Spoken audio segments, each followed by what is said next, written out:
샬롬 샬롬 샬롬 샬롬. 하나님 사랑합니다. 여러분 주 안에서 사랑합니다. 예, 사순절 12일째 되는 그러한 날이죠. 오늘. 예, 오늘은 말씀 요한복음 18장 15절에서 27절 내용으로 함께 은혜를 나눕니다. 베드로가 자신이 제자가 아니다 이렇게 부인하는 그런 내용입니다. 예수의 순환 과정에 등장하는 인물들이 굉장히 많죠. 가룟 유다가 배반을 하기도 했고, 겟세마네 동산에서 기도하시던 예수를 붙잡고 갔던 로마의 병사들, 천부장, 또한 하속들, 대제사장 안나스, 그 해에 대제사장 가야바, 바리새인들, 서기관들, 장로들, 유대 지역을 다스리던 로마의 총독 본디오 빌라도, 헤로드 왕 유월절을 시키려고 예루살렘 성전에 방문하기 위해서 예루살렘에 머물렀던 수많은 헤아릴 수 없는 유대의 백성들, 구레네 사람 시몬, 예수를 십자가에 못 박기 위해서 동원되었던 백부장과 로마의 군인들, 아리마대 요셉, 니고데모, 막달라 마리아, 예수의 11제자들, 예수의 어머니 마리아 등등, 남녀와 사회적 신분을 막론하고 여러 계층의 다양한 사람들이 있었어요. 그 모든 이들의 중심에 예수님이 계셨죠. 예수님 가룟 유다를 통해 배반받고 팔리신 채로 대제사장의 요구에 의해서 보냄을 받은 로마의 병정들에게 붙잡혀서 끌려가십니다. 대제사장 안나스와 가야바를 통해 신문을 받으시죠. 그 지역을 다스리는 로마의 권력자인 총독 본디오 빌라도 앞으로 끌려가서 신문을 받고 사형 언도를 받습니다. 총독 관저에서 골고다 언덕까지 끌려가셔서 십자가 처형을 당해서 죽으셨어요. 예수께서 겟세마네 동산에서 기도하시다가 새벽에 붙잡히십니다. 계속하여 차례대로 묵상해가는 요한복음의 오늘 분량은 붙잡힌 예수께서 대제사장 안나스에게로 끌려가신 장면부터 이어집니다. 예수는 대제사장 안나스의 신문을 먼저 받고 얼마 후에 그 해에 대제사장인 가야바에게로 결박된 채 보내지죠. 24절에 이런 내용이 나타납니다. 요한복음 18장 24절 보십니다. 안나스가 예수를 결박한 그대로 대제사장 가야바에게 보내니라 이렇게 말하고 있어요. 이 일련의 과정에 보면 가야바의 자매인 안나스는 대제사장의 관저 한편에 여전히 머물면서 예루살렘 성전 운영의 배후 실세 역할을 했던 것으로 보이죠. 오늘 내용의 신문을 받으시는 예수와 마지막까지 예수를 모른다고 배반했던 비겁한 제자 베드로의 모습이 나오는 대목이 바로 이 요한복음 18장 19절부터 나오는 부분이에요. 24절, 27절까지 이어지죠. 내가 닭이 울기 전에 나를 3번 부인하리라 예수님께서 예언을 하셨었어요. 결국은 그렇게 이루어지죠. 요한복음 18장 17절, 25절, 27절에 증거합니다. 외롭고 고독한 길을 가시죠. 사람은 철저히 혼자입니다. 사람이 곁에 모이는 것은 자기 좋을 때이고 자기에게 무슨 유익이 있을 때이지 자신에게 손해가 올 것 같고 해가 미칠 것 같고 어쩌면 감히 누가 나서겠는가 대인관계 이런 것들에 대해서는 전부 다 피하죠. 모두들. 사람이 죽음 앞에 더욱더 혼자가 됩니다. 임종을 지켜봐주는 가족들이 있고 사랑하는 이들이 곁에 있을 수도 있지만 죽음 앞에는 죽음과 1대1로 맞대면을 하게 되죠. 대감집 개가 죽으면 조문객이 넘치지만 대감이 죽으면 조문객이 없다. 이런 풍자적인 말이 있어요. 평소에 예수께 대하여 주님 절대 죽으면 안 됩니다. 제가 대신이라도 죽겠습니다. 이렇게 큰 소리를 쳤던 베드로인데 너무나 비겁하고 야비하게 처신하는 모습을 본문에 전반적으로 깔려있죠. 그렇다고 아예 초반부터 도망을 가버린 것도 아니에요. 예수께서 붙잡히시던 그 현장에서 칼을 빼어들고 대제사장의 종인 말고의 오른쪽 귀를 잘라버리기까지 했던 베드로였었어요. 다른 제자들은 도망을 가버렸어도 그나마 베드로는 또 다른 제자 한 명과 함께 붙잡혀 끌려가시는 예수를 따라 대제사장의 집에까지 가기는 갔는데 15절에서 말씀하는 또 다른 한 제자는 요한복음의 기록자인 제자 요한일 것이라는 설명, 해석의 비중이 있습니다. 제자 요한이 나름대로 자신을 겸손하게 그렇게 기록했을 것이다. 이렇게 성경학자들이 마음을 모으죠. 그는 제사장과 평소에 아는 사이였다. 대제사장과. 그래서 그런 혜택으로 대제사장의 집 정문을 지나 그 집의 뜰에까지 들어갈 수가 있었다.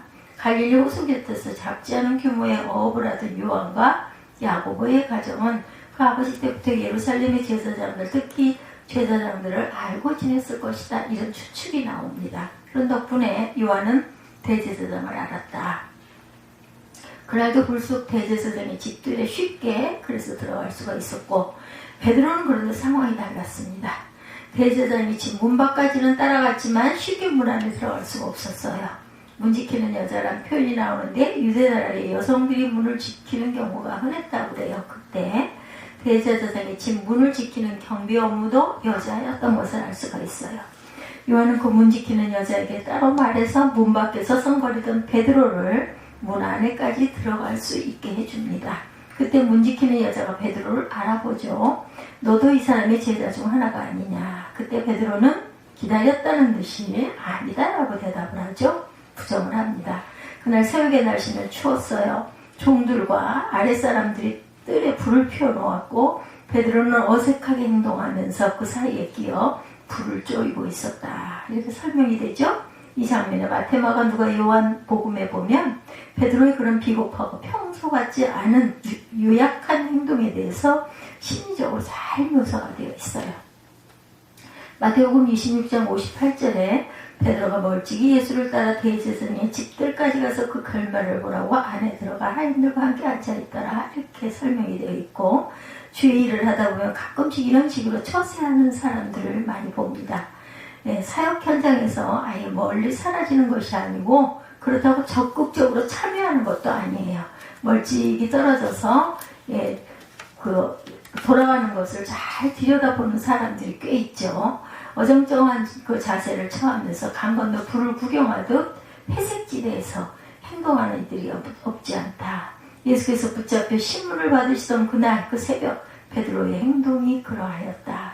우리는 여기서 이 땅에 우리의 죄를 사하기 위해 오신 하나님의 아들 예수 그리스도의 외로움과 고독을 엿보게 됩니다.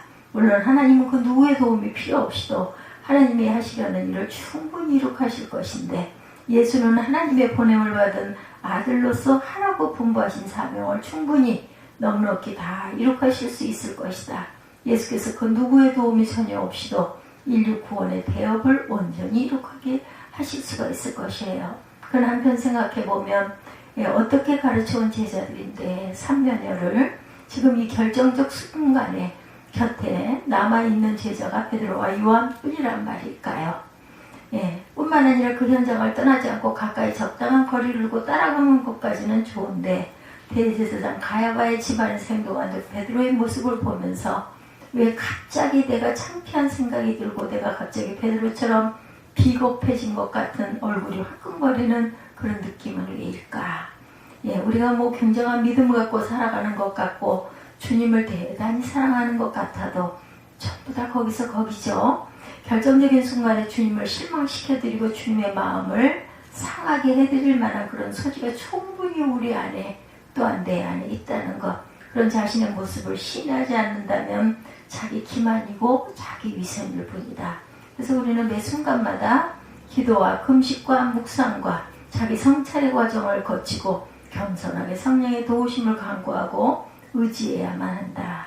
내 의지, 내 주관, 내 각오, 내 결실, 내 노력, 내 결단만 가지고는 안 됩니다. 그리고 신앙의 차원이 아니죠. 신앙이란 믿음으로 사랑한다는 것이 내 안에 내가 주인이 아니라 그분이 자리 잡으시고 나를 주관하시도록 내어드리고 비워드리는 것을 말하는 거죠. 내 생명과 내 시간과 내 젊음과 내 건강, 내 재물, 내 지위, 내 모든 가진 것, 주어져 있는 것, 누리고 있는 모든 것의 주인은 내가 아니고 주님이시다. 세계 각국의 우리나라 사람들이 못 들어가는 나라가 거의 없을 정도입니다. 근데 요즘 102개 나라가 대한민국 사람들이 자기 나라에 들어오는 것을 금지하고 제한하고 있다고 그래요. 모든 것이 순식간에 마비가 되고 말았어요. 그동안 우리나라가 교만할 정도로 승승장구했습니다. 성취하는 사람들이 엉망으로 해도 얼마나 하나님의 크신 복을 누리며 살아왔는지 몰라요. 근데 요즘 생각해보니 모든 것이 사람이 할 수 있는 것은 당연히 아니죠. 한국 교회 또한 그렇죠. 1000명 모이는 교회는 조금 모이는 교회고 3000명이나 5000명 모이면 좀 모이기 시작하는 교회처럼 여겨질 정도. 서울 안에 1만 명, 2만 명, 3만 명씩 모이는 교회들이 여러 군데 있습니다. 그런 교회들이 오늘도 예배당에 가서 예배드리는 일이 두려움과 공포 가운데 휩싸여 있어요. 개인적으로 1년이 다 지나도록 백화점에 드나드는 일이 거의 없이 지내긴 하지만 코로나19 확진자 한 명이 어느 백화점을 드나든 사실이 알려지면 그날로 문을 닫아야 됐었죠. 지나간 일이긴 합니다만은 하루 매출 10억, 20억이 순식간에 정지가 되는 그런 현상이 일어났었다고 합니다. 바이러스 감염은 전쟁보다 두렵고 핵폭탄보다도 무서울 수 있다는 것을 우리가 경험을 해서 이 지점까지 왔습니다. 그게 큰 소리치고 장담하고 떠들던 베드로가 왜 그렇게 비겁하게 처신을 하고 야비하게 행동을 하고 있나. 씩씩하던 베드로가 어찌하여 종과 아랫사람들 사이에 끼어서서 불만 쪼이고 서 있었을까. 그런 베드로의 모습 속에 숨겨져 있는 나의 영적 실상을 느끼지는 않는지 예수께서는 그런 상황 가운데 홀로 외롭게 붙잡혀 결박된 채로 대제사장의 뜰 안으로 끌려 들어섭니다. 우리는 여기서 십자가의 죽음을 향하여 끌려가시는 하나님의 어린 양의 외로운 고독한 모습을 보게 되죠. 22절에 보면 신문을 받으시던 예수 곁에 섰던 대제사장의 아랫사람 하나가 손을 치죠. 우리도 마찬가지지만 유대인들에게 있어서 손으로 누구를 치는 것은 상대방을 아주 모멸하고 부끄럽게 하고 무시하는 행위죠. 예수는 십자가에 달려 죽음을 당하시기 전에 그런 수모를 받으시고 계속 받으셨습니다. 얼마나 아프셨나 이 찬양 여러분들 아시죠? 못 박힌 그 손과 발, 죄 없이 십자가에 달리신 예수님. 하늘도 산과들도 초목들도 다 울고 해조차 빛을 잃고 캄캄하게 되었네. 오 놀라운 사랑 크시고 끝없도다. 주사랑의 구원의 강물 넘치네. 아주 구슬픈 노래이기도 합니다. 나 이제 너의 주여 우리의 모든 죄를 모두 사하시어 십자가 달리신 주 얼굴과 손과 발에 흐르는 그 귀한 피 골고다 언덕 위에 붉게 언덕 위를 물들였네. 오 놀라운 사랑 크시고 끝없도다. 오 주님 사랑의 구원의 강물 넘치네. 예수는 그런 불의하고 억울한 상황에서도 침착을 잃지 않으셨고 비굴하거나 나약하지 않으셨고 담대하셨습니다. 예수를 신문하기 시작한 대제사장 가야바가 예수에게 예수의 제자들과 평소에 강조하던 예수의 교훈에 대해서 묻죠. 그때 예수께서는 침착한 대답을 이어가시죠. 20절과 21절에 대답하고 계십니다. 예수께서 대답하시되 내가 드러내놓고 세상에 말하였느라 모든 유대인들이 모이는 회당과 성전에서 항상 가르쳤고 은밀하게는 아무것도 말하지 아니하였거늘 어찌하여 내게 묻느냐. 내가 무슨 말을 하였는지 들은 자에게 물어보라. 그들이 내가 하던 말을 아느니라. 이렇게 말합니다. 그동안 절대로 은밀하게 남들이 듣지 않은 데서 얘기한 적이 없다라는 거죠. 그냥 당당하게 나는 할 말을 했으니 들은 자들이 있을 거니 그들에게 물어봐라. 어디에서든지 누구를 만나든지 공개적으로 누구에게나 일관되게 하나님의 나라와 회개 촉구를 받아들여야만 하는 복음을 전파해 왔음을 담담하게 밝히시죠.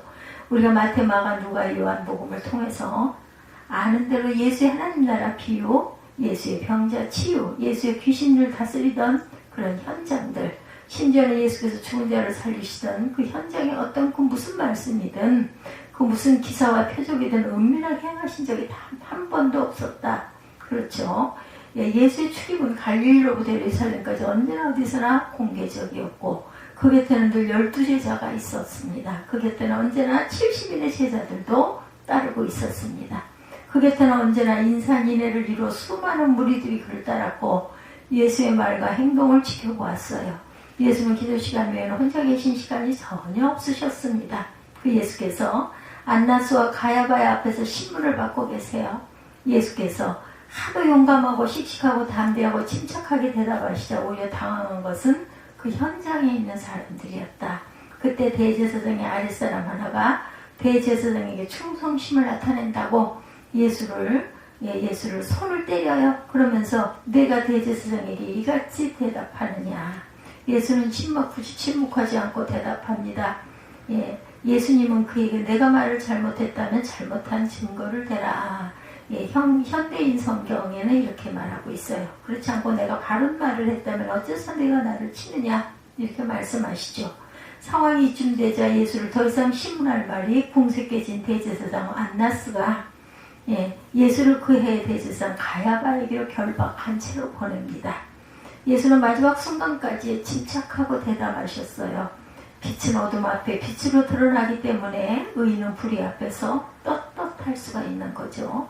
진실은 거짓과 음모와 술수 앞에서 비굴하지 않습니다. 선은 아무리 크고 큰 악 앞에 서더라도 담대할 수 있다.